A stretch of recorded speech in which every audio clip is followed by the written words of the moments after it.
এ যেন একটি ডিমের খনি, থরে থরে সাজানো লাখ লাখ ডিম। যতই ভেতরে যাওয়া হচ্ছিল ততই দেখা মিলছিল ডিমের। একসাথে এক জায়গায় এত ডিম দেখে অবাক সবাই।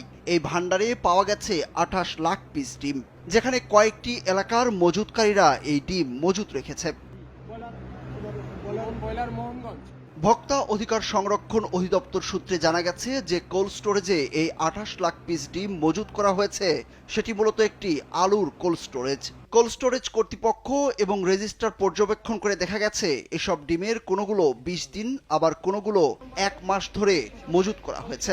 বিভিন্ন জেলার ব্যবসায়ীদের ডিম মজুত কার্যক্রম সন্দেহজনক এবং বাজার পরিস্থিতি অস্থির করা হতে পারে এমন তথ্য আছে বলেও জানা গেছে। ওয়ালটন ফ্রিজ কিনে অনেকের মতো আপনিও হয়ে যেতে পারেন মিলেনিয়াল। সেরা পণ্যের সেরা অফার।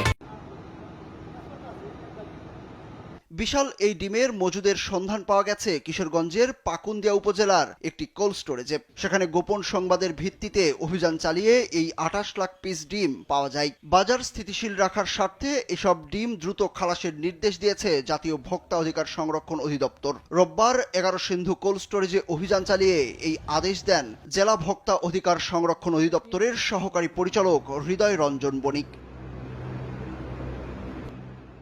ভোক্তা অধিকার সংরক্ষণ অধিদপ্তরের এই কর্মকর্তা জানান, ডিমের বাজার স্থিতিশীল রাখার স্বার্থে গোপন সংবাদের ভিত্তিতে এখানে অভিযান পরিচালনা করা হয়। এ সময় দেখা যায় এই আলুর কোল্ড স্টোরেজে বিভিন্ন জেলার ব্যবসায়ীরা প্রায় 28 লাখ পিস ডিম মজুত করেছেন।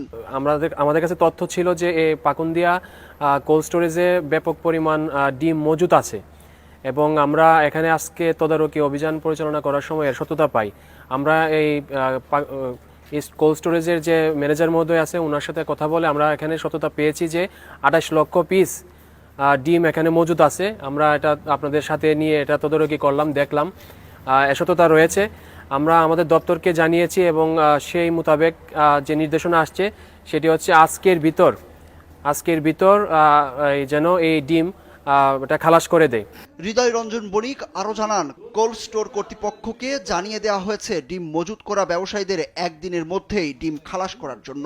অন্যথায় বাজার অস্থিতিশীল করার জন্য ব্যবসায়ীদের বিরুদ্ধে বিশেষ ক্ষমতা আইন অনুযায়ী ব্যবস্থা নেওয়া হবে। জনস্বার্থে এই অভিযান অব্যাহত থাকবে বলেও জানান তিনি।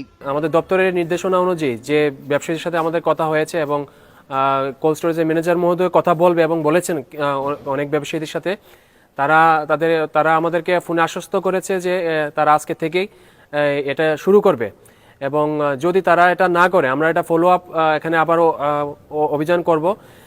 যদি আমরা দেখি যে তারা আমাদের সিদ্ধান্ত বাস্তবায়ন করছে না, তাহলে আমরা বিশেষ যে ক্ষমতা আইনের সংশ্লিষ্ট ধারা অনুযায়ী আমরা এটা ব্যবস্থা নেব। ডিম মজুত রাখার জন্য কোনো জরিমানা করা হয়নি, তবে নির্দেশনা অমান্য করলে আইন অনুযায়ী শাস্তি দেওয়া হবে বলে জানিয়েছে ভোক্তা অধিকার সংরক্ষণ অধিদপ্তর। এই অভিযানে আরো উপস্থিত ছিলেন পাকুন্দিয়া উপজেলা নির্বাহী কর্মকর্তা বিল্লাল হোসেন সহ জেলা পুলিশের একটি তদারকি টিম।